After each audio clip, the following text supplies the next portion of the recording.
बन के रहमत ये फिर छा गया, कैसे तुझसे करूं सामना, गिर रहा हूँ जरा थामना, खाली दामन। جی اقرار صاحب میں آپ کو باقاعدہ طور پر خوش آمدید کہتا ہوں. السلام علیکم. میں پچھلے سیگمنٹ میں آ گیا تھا نا, میں نے وہ بے قاعدہ تھا نا, یہ میں نے باقاعدہ کر دیا. آپ کا شکریہ, بڑی نوازش. اور آج آپ انٹرو دیں پروگرام کا. پروگرام کا تو انٹرو دے چکا, یہ سیگمنٹ کا بھی آپ دے دیں. چلیں. اچھا, یہ بڑی انٹرسٹنگ بات ہے. عام طور پہ آپ نے سنا ہوگا کہ اس بات پہ جو ہے وہ لڑائی ہو رہی ہوتی ہے اینکر میں کہ یار زیادہ میں بولوں گا زیادہ تم بولو گے. ہم اس بات پہ لڑ رہے ہوتے ہیں کہ تم کیوں نہیں زیادہ بولتے, اور میں کہہ رہا ہوتا کہ تم کیوں نہیں زیادہ بولتے. تو یہ پھر بھی آئیڈیل سچویشن ہے. الحمدللہ الحمدللہ. تو اسی بات کو جاری رکھتے ہوئے آپ بتائیے کہ آج کون مہمان ہمارے ساتھ ہے. بالکل. میں گزشتہ برس جب یہ مہمان یہاں تشریف لائے تھے اس سیگمنٹ کے اندر, تو بدقسمتی سے وہ, آپ کو یاد ہے کہ میں کچھ دن کے لیے بیمار ہو گیا تھا, ہاسپٹلائز تھا, تو میں نہیں آ سکتا تھا. تو میں نے ٹیلی ویژن پہ ان کو دیکھا اور میں بہت متاثر ہوا, اور میری بڑی شدید خواہش تھی, اور میں نے پہلی بار زندگی میں یہ فیل کیا کہ یار مجھے اس جگہ پہ ٹیلی ویژن میں ہونا چاہیے تھا, اس مقام پہ. جس طرح سے انہوں نے اپنے تھیلیسیمیا سینٹر کے بارے میں بتایا اور اس کی بنیاد کس وجہ سے رکھی وہ انہوں نے بتایا. تو میں یہ سمجھتا ہوں کہ آج ہم بجائے اس کے کہ ان کے بارے میں کچھ بتائیں, جس انداز سے, جس درد دل سے وہ خود یہ سارا معاملہ بیان کرتے ہیں کہ کس طرح سے ان کے صاحبزادے کا انتقال ہوا تھیلیسیمیا میں تمام تر کوششوں کے باوجود, پھر بجائے اس کے کہ وہ اس درد کو ساری زندگی اپنے دل سے لگا کے رکھتے اور روتے رہتے, انہوں نے باقی جو تھیلیسیمیا کے مریض بچے ہیں ان کا سہارا بننے کی کوشش کی. تو یہ ایک بڑی موٹیویشنل, ایک بہت حوصلہ دینے والی داستان ہے اور کہانی ہے. ہم چاہیں گے اقبال صاحب, یعنی جو کاشف اقبال تھیلیسیمیا سینٹر کے روح رواں ہیں, وہ خود یہاں تشریف لائیں اور وہ خود ہی یہ سب کچھ بیان کریں. نہ ہم ان سے کوئی سوال کریں نہ وہ کوئی جواب دیں.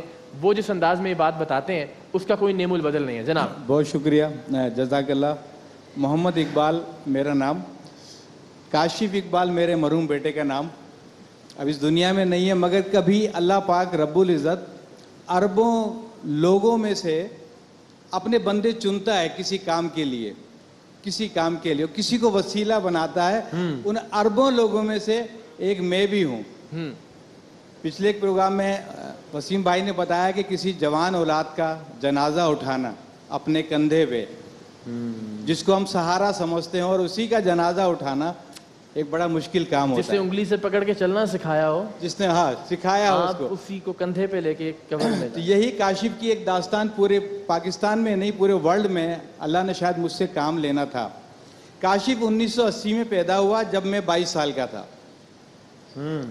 جب کاشف 1980 3 مہینے بعد کاشف کے جسم سے خون ختم ہونا شروع ہو گیا.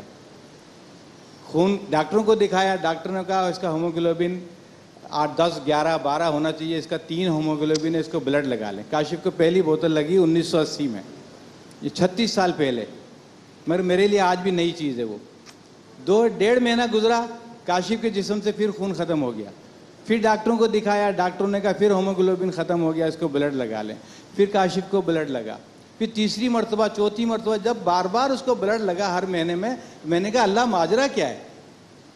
جب ان کو ایک بڑے ڈاکٹر صاحب کو دکھایا, انہوں نے دیکھا, کہنے لگا آپ دونوں میاں بیوی ٹیسٹ کرائیں.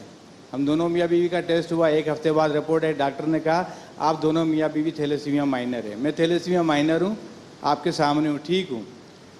40 بوتل بلڈ بھی دے چکا ہوں, آج تک میڈیسن نہیں لی ہے. 5 مہینے بعد زندگی رہی تو 60 سال کا ہو جاؤں گا, اس کا مطلب صحت مند ہوں مائنر. یہ جین ہے, اماں سے یا ابا سے ملیں, اماں کو تھے تو نانا نانی, یہی جین میرے وائف تک گئے.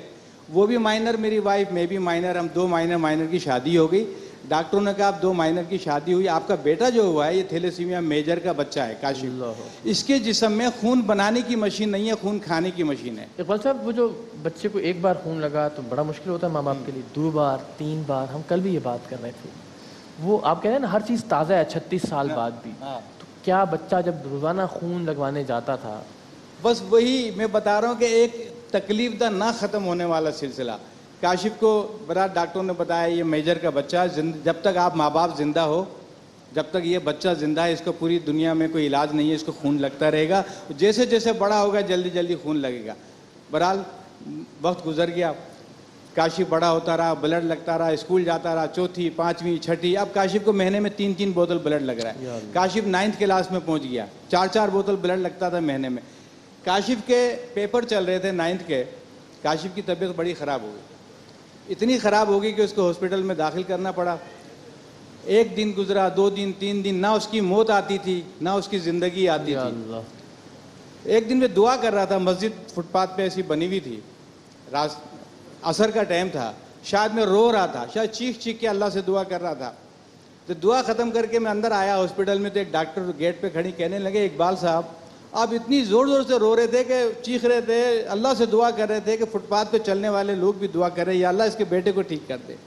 तो मैंने डॉक्टर साहब से पूछा, डॉक्टर साहब कुरान तक में जिक्र है कि हर बीमारी का इलाज है, इसका इलाज क्यों नहीं? आज 14 साल हो गए खून लगते लगते, 3 महीने का था, 14 साल का हो गया है।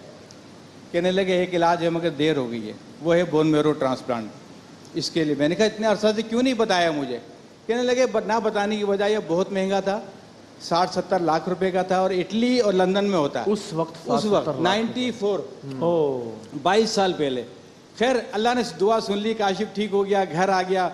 फिर मैंने कहा यार पूछूं तो सही कहाँ इलाज होता है। मालूम किया इटली और लंदन में, और तकरीबन 90 लाख रुपए का खर्चा था जब डॉलर 16 रुपए का था। बहुत बड़ी बात थी। बहरहाल एक बड़ी मुहिम चली, स्टील मिल से इधर मोइन अख्तर इस दुनिया में नहीं, अल्लाह जन्नत नसीब करे, और अपने जुनेद जमशेद साहब, मैं इनका मुझ पे बड़ा एहसान है, मेरी ज़िंदगी पे एहसान है। इन्होंने काशिफ के लिए 1.5 साल मुहिम चलाई कि 90 लाख रुपए जमा हो जाएं। जुनेद जमशेद और मोइन अख्तर, ये हकीकत बता रहा हूँ, नंगे पाँव मोइन अख्तर चल पड़ता था मेरे साथ, चलो पैसे लाने कहीं से। बट 1.5 साल बाद में काशिफ को ले जाने में कामयाब हो गया। इटली पहुंचा मैं, उम्रा अच्छा, किया, चले गए हाँ, इटली, पहुंच गया। माशाल्लाह। 1.5 साल बाद 90 लाख का, ये तकलीफ था कहानी। गो के भले मेरे पास कफन दफन के भी पैसे नहीं थे, लोगों ने बड़े करोड़ों रुपए खा लिए थे, ये हिस्ट्री है। इसको छोड़े, हम जा रहे हैं, इटली पहुंच गए, टेस्ट हुए, 15-20 दिन टेस्ट के बाद डॉक्टरों ने कहा ट्रांसप्लांट नहीं करेंगे, पाकिस्तान ले जाओ। मैंने कहा इतनी मुश्किल से तो मैं आया हूँ, क्यों नहीं ट्रांसप्लांट करोगे? कहने लगे ट्रांसप्लांट ना करने की वजह यह है इसके जिस्म में आयरन बढ़ गया है। अब काशिफ 16 साल का हो रहा है ना, क्योंकि वो बता रहे थे डॉक्टर के बार बार जो इसको खून दिया, खून के साथ जो आयरन बीमारियां आई, खास तौर पे आयरन बढ़ता रहा इसकी बॉडी में। अब जवानी की दहलीज पे है, जवानी की दहलीज 16 साल की उम्र, 6-6 बोतल ब्लड लग रहा है, तो उसको ब्लड के साथ जो आयरन आया उसको निकलने का रास्ता नहीं मिला, वो इतना बढ़ गया 16 साल में कि आपके मेरे जिस्म में आयरन 40 से 160, नीनो के नाम एक लिमिट है 160। काशिफ को 16 साल में इतना ब्लड लगा कि 160 के बजाय उसके जिस्म में 7,700 आयरन था। या खुदा। यानी कि उसके दिल, गुर्दे, आँख, नाक, कान सब में आयरन घुस गया। डॉक्टरों ने कहा ट्रांसप्लांट करेंगे, मर जाएगा, पाकिस्तान ले जाओ, ये आयरन निकालो। अब पहले दफ़ा ज़िंदगी में वो आयरन निकालने का इंजेक्शन देख रहा था कि 5 सीसी इंजेक्शन को 5 घंटे में खाली करें, 3 इंजेक्शन रोज़, यानी 15 घंटे रोज़ उसकी सुई पेट पे लगी रहेगी। नई तकलीफ का आगाज़ शुरू हो गया हमारा। तो बोला जाओ पाकिस्तान। अब पाकिस्तान कैसे आता? मुझे तो यकीन हो गया था कि अल्लाह ने मेरी मदद करनी है, काशिफ को मौका दिया, इटली आ गया हूँ। फिर मुझे पूरी दुनिया में जाने की इजाज़त थी। फिर मैं साइप्रस आया, उन्होंने मना किया, लंदन पहुँच गया, तो लंदन वालों ने कहा आयरन निकालो साहब। मैंने कहा मैं भी पाकिस्तान नहीं जाऊंगा। उन्होंने कहा ठीक है यहीं रह जाओ। 94 में सख्ती नहीं थी लंदन में। एक खातून यास्मीन नियाजी, उन्होंने मुझे मकान रहने के लिए दे दिया। बहुत बड़ी बात बता रहा हूँ मैं ये। सही। बहरहाल बस गुजर गया।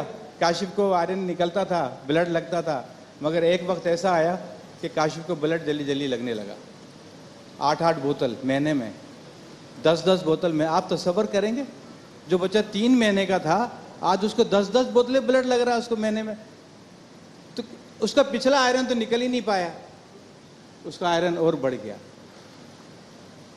और आयरन इतना बढ़ गया कि 7,700 कहाँ 160, इसका 11,000 पे आयरन चला गया।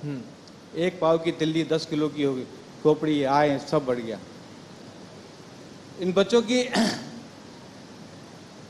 जिंदगी तकलीफदा होती है, इनकी मौत बहुत तकलीफदा होती है।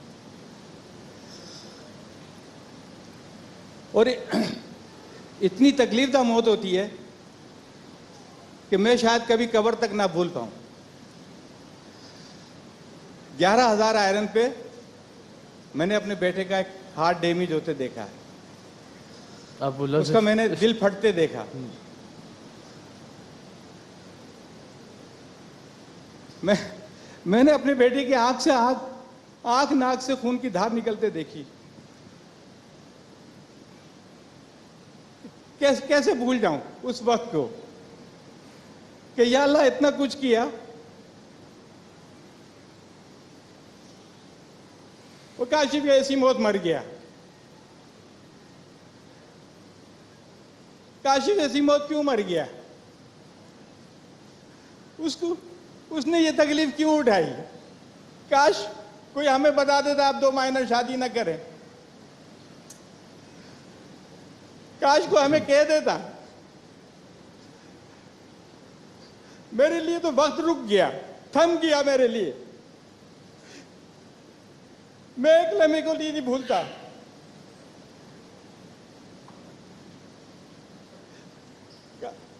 काशिफ को वहीं मैंने दफनाया, लंदन में। उसके एक जनाजे पे ये अहद किया, अल्लाह मुझे इतनी जिंदगी दे दे बस मैं पाकिस्तान जाकर कुछ करूं। मुझे समझ ही नहीं आती थी। 96 में उसका इंतकाल हुआ, 22 साल हो गए। मेरे लिए तो 22 सेकंड के बराबर है। जब मैं यहाँ आया, एक हफ्ता मैं लंदन में नहीं रुका। कोई छोड़ता है सेंट्रल लंदन को, कोई नेशनलिटी छोड़ता है? सब छोड़ दी कि कुछ करना है। जब मैं यहाँ आया, यहाँ तो अच्छा काम करना बहुत मुश्किल काम है कि कैसे काम को करें, काशिफ को कैसे बचाएं। फिर मैंने कहा सर्वे करो। रियासत का काम था वो मैं करने जा रहा था, क्योंकि मुझे काशिफ को जिंदा रखना था। हजारों बच्चों को काशिफ को जिंदा रखने की बात हो रही थी। फिर सर्वे किया हमने, 200 सैंपल हर बिरादरी के बेस पे, पंजाबी, पठान, सिंधी, बलोच, 22 कम्युनिटी बिरादरियों के हमने सैंपल लिए कि माइनर के लोग कितने हैं। सबसे ज्यादा माइनर के लोग बलोचों में थे, क्योंकि आपस में शादियां करते हैं। 18-19% सर लमाई फिक्रिया हमारे लिए। दूसरे नंबर पे ये पठानों में, क्योंकि कोई बुरी बात नहीं है, मगर ये कि आपस की शादियों के रवाज की बता रहा हूं मैं। 14-15% माइनर।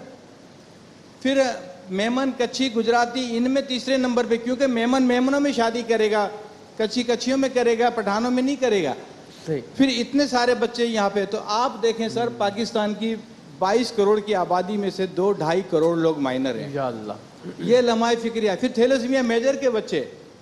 सर मैं इसलिए बताना चाह रहा हूँ कि आप अपनी नस्ल को बचाएं। ये नहीं समझे कि मेरे 3 बच्चे सही है, कुछ नहीं हो। ऐसा ना हो कि अल्लाह ना करे खुदा ना कि चौथा बच्चा थैलेसीमिया मेजर का हो जाए। तो इसका एक टेस्ट होता है, 56 सेकंड में रिजल्ट आता है आपको माइनर है या नहीं है। और ये टेस्ट पूरे पाकिस्तान में हम फ्री कर रहे हैं। 2200 का टेस्ट है, फ्री कर रहे हैं। बिल्कुल ठीक। फिर इसको हाँ, मैं यही चाहता हूँ कि आप बैठ के ये बताएं कि अब ये अक्स में पीछे लोग देख रहे हैं काशिफ इकबाल सेंटर, ये क्या है और हम आपके लिए क्या करते हैं, ये बताएं जाने से पहले, ताकि बैठे बैठे। अब हमने एक सेंटर है डालमिया। हमें लोगों को सबको बताता हूँ, डालमिया स्ट्रीट नंबर 1। आपको जिंदगी देखनी है तो मेरे सेंटर पे आए, स्टेडियम रोड पे जाके देखें, खुद जाके वहाँ जाकर खुद देखें। इस वक्त 7 हॉस्पिटल पाकिस्तान में खुलवाए बड़े, 3,500 बच्चों को ब्लड लगता है और फ्री आप कर रहे हैं। 30-35 करोड़ का बजट कहाँ से रब दे रहा है? ना बैतुल माल, ना गवर्नमेंट, ना अल्लाह की रस्सी। 35 करोड़ का बजट है सालाना। सालाना सिर्फ कराची वाले सेंटर का 9 करोड़ से ऊपर का बजट। खून तो लोग डोनेट करते हैं ना, खून वो तो बजट लोग में नहीं डोनेट है। करें। खून तो डोनेट करते हैं लोग। खून तो रमजान में सबसे ज्यादा बच्चों की डेथ होती है जी थैलेसीमिया जी, हमने इस पे बात की भी थी, क्योंकि लोग ब्लड नहीं देते हैं। जी हाँ। तो आप लोग वहां आके ब्लड दो और इन बच्चों की देखें 9 करोड़ कहाँ से आएंगे एक सेंटर का। आप लोग जब तक मदद नहीं करेंगे, लोग ज़कात खैरात के लिए सही जगह ढूंढते हैं। तो मैं कहता हूँ उससे आज जिंदगी देखें ना आप। 22 साल हो गए सर मुझे, 22 साल में किसी गवर्नमेंट ने 1 रुपया नहीं। 22 साल पहले अपने जिस जवान बेटे को, जिसका दिल फटते हुए आपने देखा, जिसकी आंखों से खून रवा आपने देखा, जिसे आप लंदन में दफन करके हफ्ता बाद वापस पाकिस्तान आ गए, आज 22 साल बाद अल्हम्दुलिल्लाह वो काशिफ आज भी जिंदा है। और आज भी जिंदा है और उसके तवस्सुत से बहुत सारे बच्चों में जिंदगी की रमक भी बाकी है। हम आपको सलाम पेश करते हैं, हमारा सैल्यूट है आपको। एक चीज ये मैं आपको खिदमत बता आप दूं करते रहिए इसी तरह से कि 360 बच्चे पूरे इंग्लैंड में, 360 थैलेसीमिया मेजर के। अच्छा। पाकिस्तान में 1 लाख से ज्यादा। आप कहाँ से लाएंगे 30 लाख बोतलें हर साल बच्चों के लिए? कहाँ है हमारी रियासत? क्यों नहीं लोग टेस्ट कराते हैं? इंग्लैंड में, यूरोप में आज 17-18 साल हो गए हैं, एक बच्चा थैलेसीमिया मेजर का पैदा नहीं हुआ। 17-18 अवेयरनेस, यहाँ 5-6 हज़ार पैदा हो रहे हैं। सर रोकें इसको, इन बच्चों की मदद करें ना आप लोग। मदद भी करें और इसको रोकें भी, दोनों टेस्ट करवा लेना सर। मेरे यहाँ ये टेस्ट फ्री में है और आप एक बच्चे का गोद ले लें। एक बच्चे को 5 से 20 हज़ार का खर्चा है ना, एक बच्चे को गोद ले लें आप। क्या है जिसकी, अच्छा एक बात हो, जिसकी औलादे नहीं है ना वो बच्चे ढूंढते हैं ना औलादे ले। अरे मेरे सेंटर में आके बच्चे ले लें यार, गोद ले लें। 8 हज़ार 10 हज़ार कौन सी बड़ी बात है? इनकी जिंदगी तो बचेगी कोई इन बच्चों की। तो कम से कम मैं चाहता हूं कि इन बच्चों की मदद करें। ये इतना बड़ा परेड पूरी दुनिया के लोग सुन रहे हैं कि आके अपनी आंखों से देखें। एक एक घर में 6-6 बच्चे हैं जिनको ब्लड लगता है, 4-4 बच्चे पब्लिक और अवेयरनेस। माँ बाप पे क्या गुजर आप बताएं, आप लोगों में से कितने लोगों को पता है आप माइनर हैं? किसी ने टेस्ट कराया? देखें, किसी को नहीं पता। एक साहब को पता है, उन्होंने टेस्ट कराया था। पाकिस्तान के 95 नहीं 98% डॉक्टरों को नहीं पता कि वो माइनर है या नॉर्मल। कैसे अवेयरनेस पे काम करेंगे? बच्चे आ रहे हैं 5-6 हज़ार हर साल, हम एक बच्चे को ट्रीटमेंट नहीं दे पा रहे हैं। ये 6-7 हज़ार बच्चों को तो रोको नहीं यार, कहाँ से पैसे लाओगे? 30 हज़ार बोतलें। बिल्कुल तो भाई ये इसके बहुत लिए- बेहतरीन बात है कि आपने इस एक तो ये कि इस यानी दुनिया में इससे बड़ा सदमा नहीं हो सकता। इसको आपने अपनी कमजोरी नहीं बनाया, इसको आपने अपनी स्ट्रेंथ बनाया। हाँ जी, वर्का आ गई है। हाँ, वर्का को बुला ले, बाकी मैंने वर्का को बिठाएंगे अपने शोभिया, बच्चों के आशा, सेगमेंट में बिठाएंगे। हमारे देखें थैलेसीमिया के बच्चे बता, लोग कहते थे 5-10 साल में ये वर्का बच्चे की बात से हम मर सेगमेंट जाते का हैं। अख्तिताम भी करते हैं, फिर आज अपनी सेगमेंट में बिठाएंगे भी अपने बच्चों के सेगमेंट में। ये बच्चे थैलेसीमिया के, हाँ ठीक इनके बिल्कुल, 3 बस बच्चों की आपकी- डेथ हो गई है। ये बच्ची, जी जी। आप ये देखें कि ये जीना चाहते हैं वालेकुम मगर अस्सलाम। इनको खून की जरूरत होती है। ये पहले कहते थे 5-6 महीने में, 5-6 साल में, 10 साल में मर जाते थे। ऐसा नहीं है, हमने तारीख का रुख चेंज किया। अल्हम्दुलिल्लाह। आज हमारे बच्चे डॉक्टर हैं, इंजीनियर हैं। जबरदस्त, माशाल्लाह। मगर इसमें यह कि आप सबके ताउन के बगैर कुछ नहीं हो बिल्कुल, सकता। बिल्कुल। ब्लड भी चाहिए और इनको जिंदा रखने के लिए पैसे भी चाहिए होंगे, मगर वो आप लोग करेंगे। और वो सब डिटेल्स अकाउंट आपकी कांटेक्ट डिटेल्स सब आ रही हैं screen पे? जब से हम गुफ्तगू कर रहे हैं हाँ, स्क्रीन पे जबरदस्त। चल रही हैं अल्हम्दुलिल्लाह। चलें, जज़ाकल्लाह, बहुत बहुत नवाजिश काशिफ भाई। अल्लाह आपके जज्बे को सलामत रखे, आपको खुश। आप कुछ कहना चाहोगे? बस जाते जाते उसी पे हम ब्रेक लेंगे अस्सलाम फिर। वालेकुम। मैं आप वालेकुम सबसे गुजारिश करना चाहती हूँ, प्लीज़ हमें ब्लड डोनेट करें और ज़्यादा से ज़्यादा हमारी मेडिसिन के लिए और ब्लड की जो तमाम चीज़ें होती हैं उनके लिए डोनेशन दें। तो आप लोगों का मैं बहुत शुक्रिया अदा करती हूँ। वाह, जीती रहें, जिंदाबाद, जीती रहें, जिंदाबाद। सलामत रहें आप। Thank you. अल्लाह ताला बहुत खुश रखे आप लोगों को इसी जज्बे के साथ। यानी ये इस तरह की कहानी है कि हम फिल्मों में, किताबों में पढ़ते हैं कि यार ऐसा हुआ था, किसी शख्स का बेटा मर गया, फिर उसने यूं किया। ये एक जिंदा कहानी आपके सामने एक शख्स ने आके सारी सारी बता दी। इनकी सारी अकाउंट डिटेल्स भी आ रही हैं और हम अपने सोशल मीडिया नेटवर्क पे भी इस हवाले से सारी डिटेल्स अपलोड करते रहेंगे। हम ये चाहते हैं कि बड़ी ज़बरदस्त तालियों में जो ये डिज़र्व करते हैं, जिस हिम्मत और हौसले के साथ इन्होंने एक सफ़र को आगे बढ़ाया, इस सेगमेंट का अख्तिताम करें और आपको सलाम पेश करें। बहुत बहुत शुक्रिया। थोड़े देर वक्फे के बाद हम हाजिर होंगे।